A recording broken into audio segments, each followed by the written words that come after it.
লোহিত সাগরের উপকূলে ১৭০ কিলোমিটার দীর্ঘ আধুনিক শহর গড়ে জীবনযাত্রার মান উন্নয়ন ও বিকল্প অর্থনৈতিক পথ উন্মোচন করতে চায় সৌদি আরব, যা সৌদি যুবরাজের ভিশন ২০৩০-এর মূল লক্ষ্য। ভিশনটির অন্যতম প্রকল্প নিয়ম, যেখানে থাকবে বিলাসবহুল হোটেল, স্কি রিসোর্ট ও দ্য লাইন শহর, যে শহর হবে শূন্য কার্বন নিঃসরণের নিদর্শন। সম্প্রতি এই প্রকল্পটি বাস্তবায়ন নিয়ে দেখা দিয়েছে ধোঁয়াশা।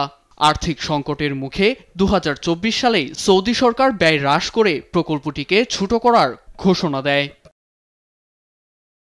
এ ঘোষণার জন্য ২০৩০ সালের মধ্যে ১৭০ কিলোমিটারের পরিবর্তে মাত্র ২.৪ কিলোমিটার পথ বিস্তৃতি পাবে দ্য লাইন নামে শহরটি, যেখানে ১৫ লাখ মানুষ বসবাস করার কথা থাকলেও ঠাঁই হবে মাত্র ৩ লাখের।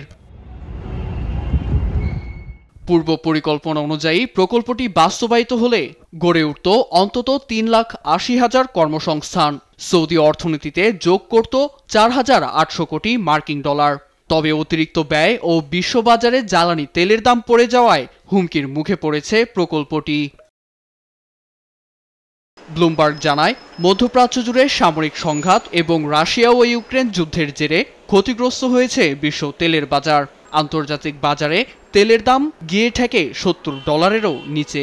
এমন পরিস্থিতিতে বাজেট ঘাটতির আশঙ্কায় হুমকির মুখে পড়ে দেশটির মেগা প্রকল্প। নীরব দাস, নিউজ ডেস্ক, দেশ টিভি।